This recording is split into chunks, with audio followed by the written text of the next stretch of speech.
Saya terkejut ketika tim marketing menyatakan banyak orang yang meminta dibuatkan video narasi tentang servo mekanisme. Saya terkejut karena merasa ilmu ini berat jika diajarkan melalui video, karena ini ibarat ilmu silat. Ada gerak yang harus dikerjakan, ada latihan yang harus diulang-ulang, ada perilaku yang harus diubah, dan ada kebiasaan yang harus di-break. Pola dalam diri manusia tidak mudah membongkarnya. Kebiasaan tidak mudah mengubahnya. Kecenderungan-kecenderungan dalam tindakan seseorang tidak mudah menggantikannya. Karena itu sudah jadi pilihannya secara bawah sadar sistem dirinya. Sudah jadi pilihan maunya dia. Automatic guided system itu terpasang oleh dirinya sendiri sehingga banyak kejadian dalam kehidupan seseorang itu mengulang. Itu lagi, itu lagi. Bisa itu kesialan-kesialan, bisa itu keberuntungan-keberuntungan. Itulah sistem yang melayani kehidupan seseorang yang dalam bahasa Latinnya servo mekanisme. Kalau diterjemahkan bebas, apa itu servo mekanisme adalah sistem kehidupan yang melayani kehidupan seseorang.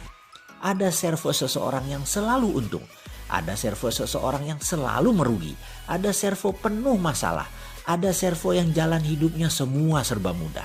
Ketahuilah sahabat, pola dalam kehidupan seseorang adalah orang itu sendiri yang menciptakannya. Pertanyaan sekarang, kenalkah Anda dengan pola-pola dalam kehidupan Anda tadi? Pola uang datang, pola uang keluar, pola konflik, pola damai, pola masalah, pola keberuntungan, dan ratusan pola lainnya. Kita kasih contoh sederhana.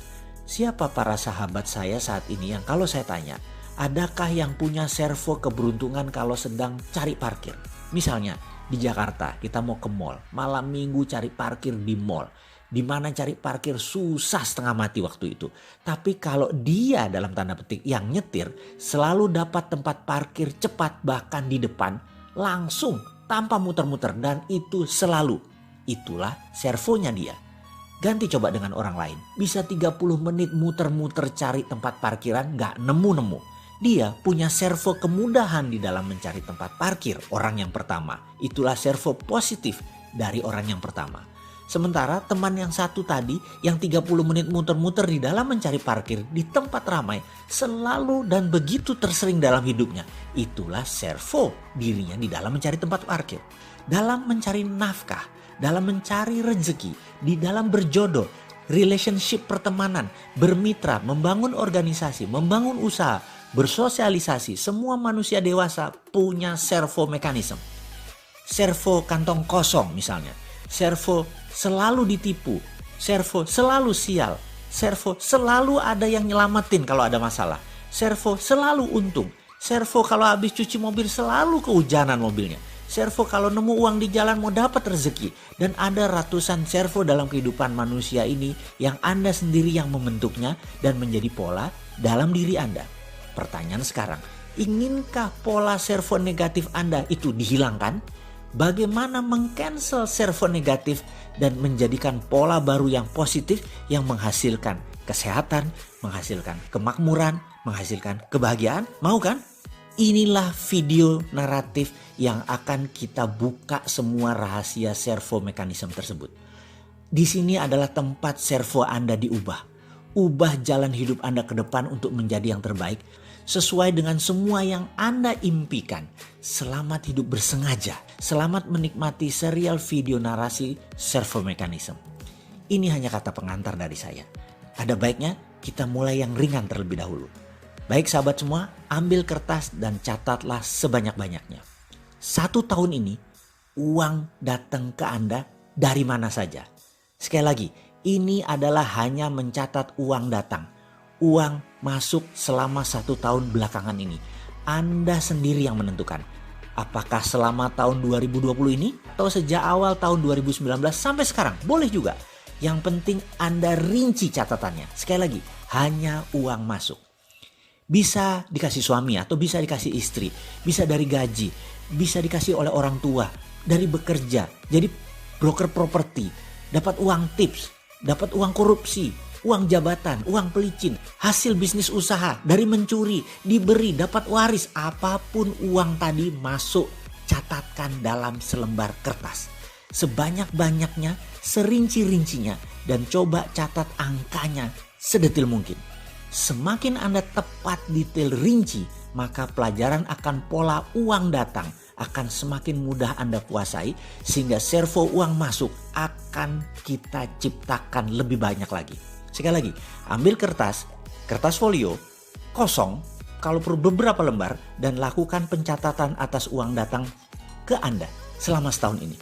Penting untuk Anda mengeluarkan semua sedetil mungkin, karena nanti kita akan membuat pola uang datang jadi servo Anda semua yang berlimpah. Lalu Anda tulis total uang tersebut, juga pastikan list di atasnya dari mana saja uang tersebut sebelum kita jumlahkan. Kemudian tempel list daftar uang datang tadi beserta jumlahnya di meja atau di dinding kamar kerja Anda atau di dinding kamar Anda. Pelajaran selanjutnya menanti. Selamat mengerjakan. Mengenal uang datang dan permasalahannya. How you get your money atau how the money goes to you. Sebuah pertanyaan singkat yang sulit dijawab dengan tepat. Pasti mikir dulu, memorizing dulu, baru bisa menjawab. Itu pun belum tentu pas atau belum tentu benar, hanya kira-kira. Sebelum kita masuk ke pelajaran selanjutnya, kita jeda sebentar agar mengunyah pelajarannya lebih enak. Ada 2 pertanyaan yang saya akan berikan. Pertanyaan pertama adalah who you are when no one's watching you. Pertanyaan kedua adalah what's holding you back. 2 pertanyaan ini sederhana, banyak yang melewatkan karena sulit akal pikiran kita menjawabnya. Karena ini bukan pertanyaan untuk pikiran atas sadar atau conscious mind. Ini pertanyaan pikiran subconscious. Kalau Anda ambil masa, ambil waktu, fahami pertanyaannya sekali lagi dan mulai renungkan. Jangan jawab pakai pikiran atas sadar. Endapkan sedalam-dalamnya.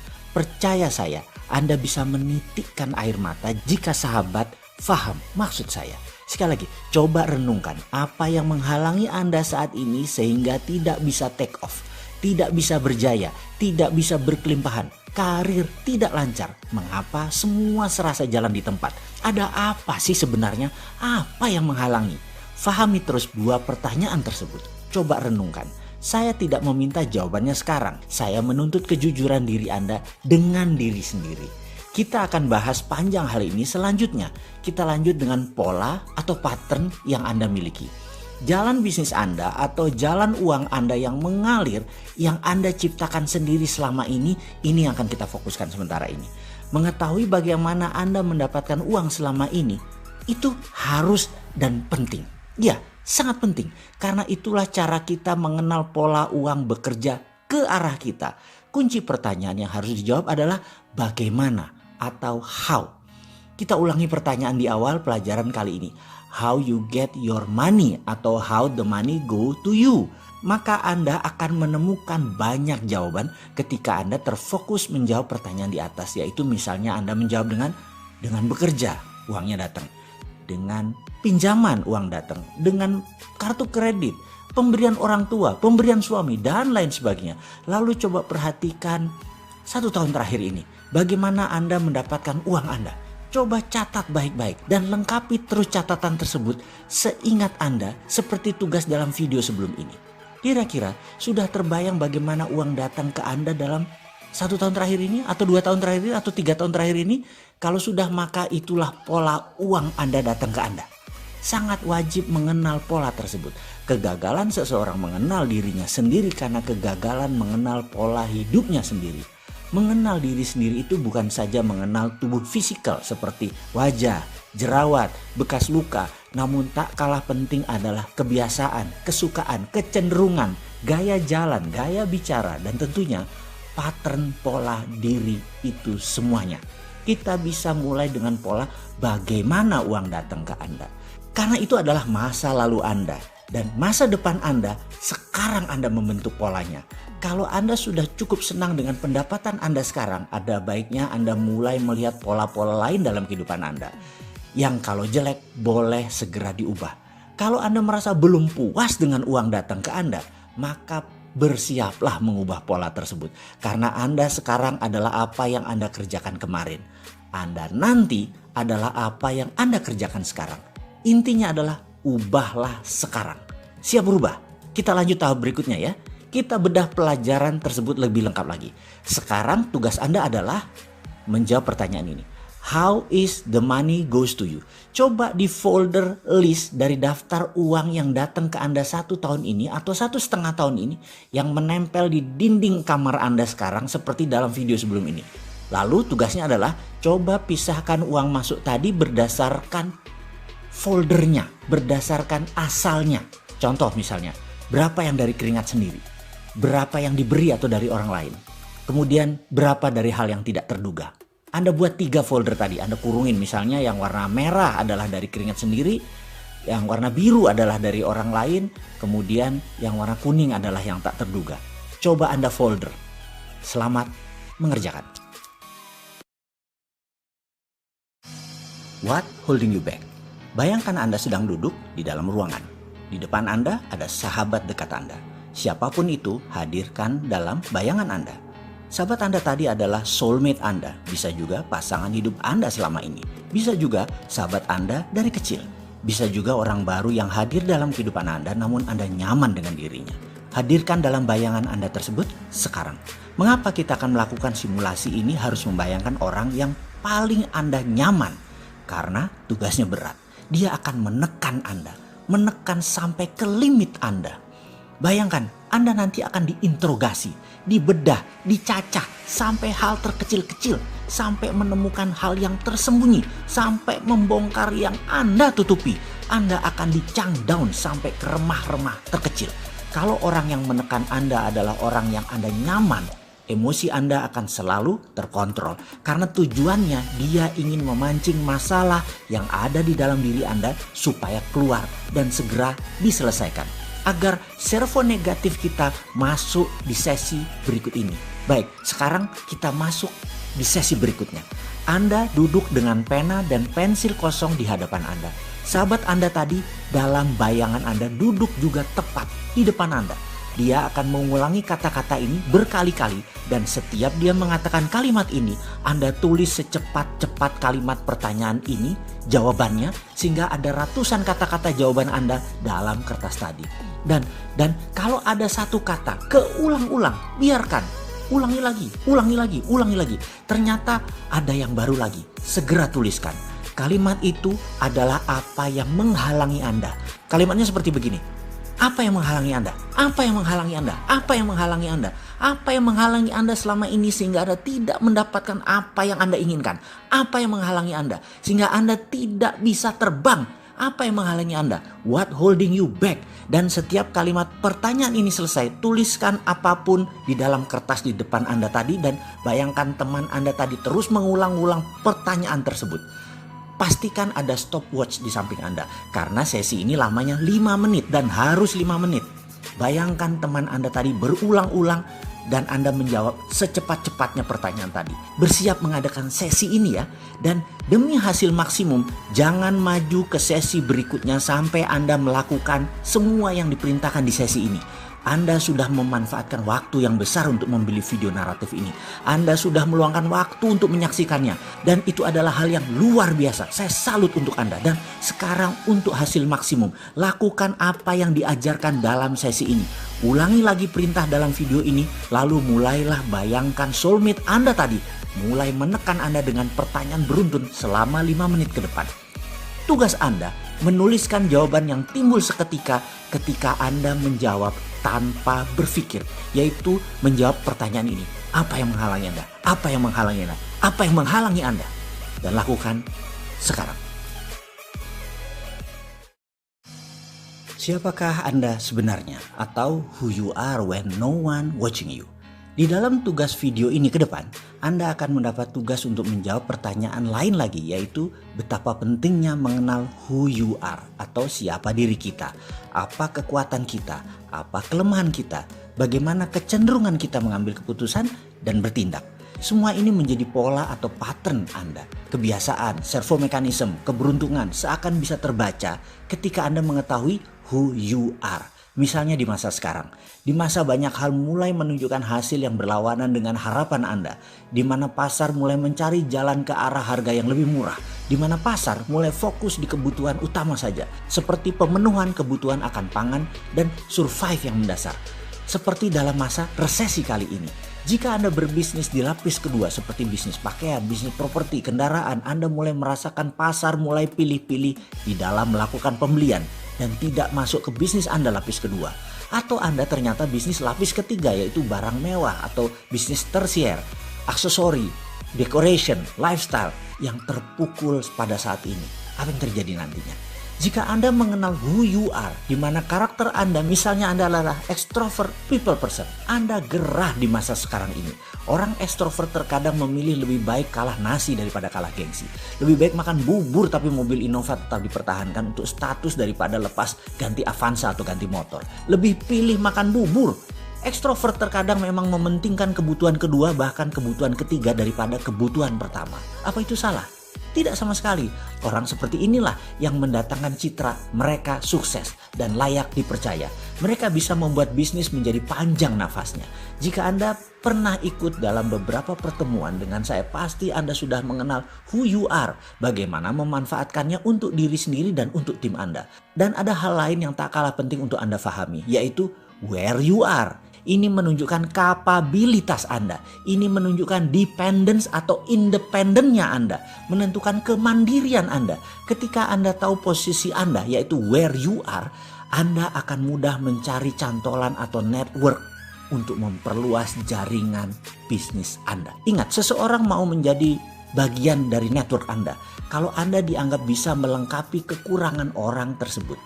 Anda akan diakses. Anda akan dinilai lebih oleh orang lain untuk Anda dicatat dalam pikiran bawah sadar mereka. Oh, ini orang jago IT. Oh, dia the real banker. Oh, dia pandai melukis. Nah, orang yang bisa membuat, oh, orang ini yang jago buat proposal. Oh, dia memiliki jaringan buat sosis halal. Dia mempunyai kebun organik dan banyak lagi. Where you are, ini wujudnya tidak ada. Ini intangible. Dan aset terbesar seseorang adalah intangible aset tadi, bukan tangible yang berwujud. Misalnya dia punya mobil BMW, dia pakai motor Harley. Hal ini tidak kuat membekas dalam benak seseorang. Ini bukan where you are yang dimaksud di dalam pelajaran kali ini untuk Anda. Inilah pelajaran yang akan dikupas di dalam servo mechanism lebih dalam lagi. Where you are adalah hidden potensi Anda. Potensi terdalam dan terpendam dari seseorang. Ada yang sudah menggunakannya. Dan ada yang tidak tahu. Ada yang salah pakai. Ada yang baru sadar dan baru mulai menggunakannya. Dan banyak yang tidak melihat besarnya potensi dirinya tadi. Jadi secara sederhana, who you are adalah menentukan spesies Anda dalam dunia kemakmuran. Where you are adalah penentu harkat Anda dalam rantai makanan dalam dunia kemakmuran. Oke, sekarang kita akan melakukan pencatatan. Coba Anda ambil waktu sebentar untuk merenung ke dalam diri. Kenali Anda lebih dalam lagi. Apakah selama ini yang Anda kerjakan adalah sesuatu yang Anda inginkan atau Anda terpaksa melakukannya? Apakah sahabat sudah menjalankan sesuatu karena passion kesukaan Anda? Apakah sudah menemukan bakat alami Anda dan kesukaan alami Anda dan sudah menjalankan sesuai dengan potensi tadi? Apakah Anda seorang seniman? Apakah Anda seorang politikus, Anda pebisnis, ibu rumah tangga, Anda pejabat abdi negara, Anda orang kaya, Anda petani, Anda nelayan, apapun itu, coba tuliskan. Dan Anda wajib menemukan satu kata, who you really are when no one watching you. Dan satu lagi, posisi Anda sekarang di mana? Where are you? Apakah Anda sudah di tempat yang Anda inginkan? Atau Anda masih berada di tangga terbawah? Atau Anda sudah lebih dari apa yang Anda inginkan? Anda bercita-cita ingin menjadi orang kaya dengan 9 digit. Ternyata Anda sudah di sana. Apakah masih 7 digit? Apakah masih 6 digit? Where you are, Anda tentukan sekarang. Kalau belum, catat. Temukan di mana posisi Anda. Selamat mengerjakan. Servo mechanism. Ada beberapa tugas sejauh ini Anda sudah kerjakan. Saya ucapkan terima kasih banyak telah menjalankan semuanya dengan baik. Selanjutnya kita masuk ke pelajaran dasar tentang servo mechanism. Otak manusia semua sama secara hardware. Secara software setiap manusia berbeda installnya. Jadi yang membedakan manusia satu dengan manusia yang lainnya bukan hardware-nya tetapi software-nya. Software otak bahasa lainnya adalah pikiran.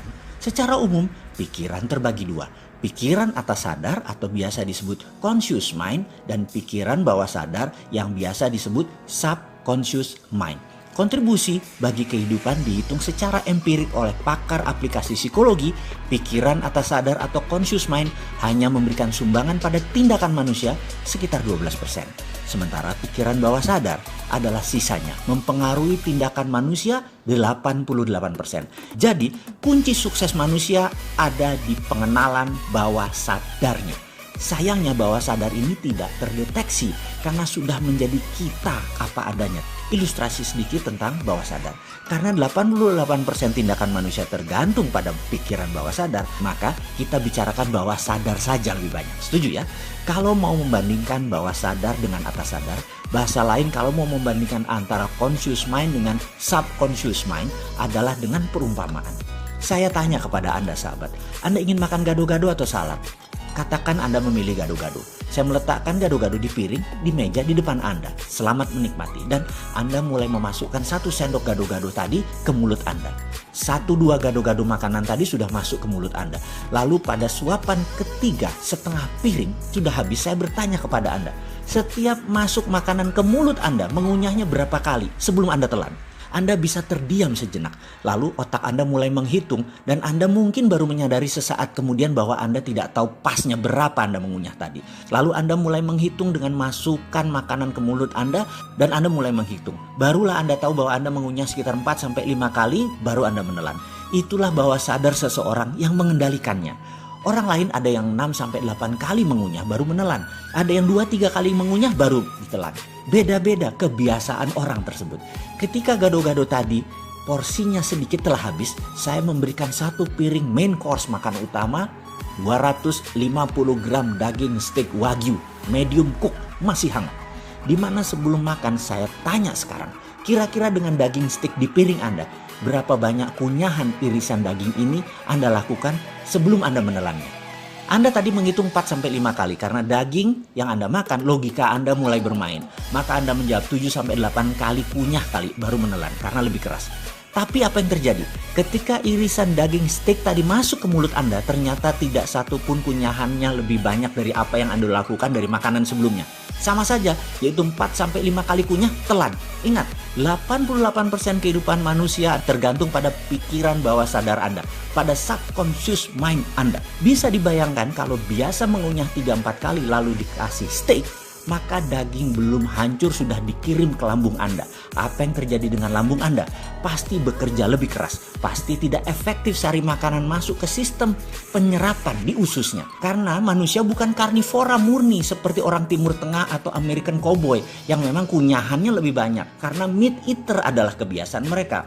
Gado-gado atau salad hanya pelengkap bagi mereka.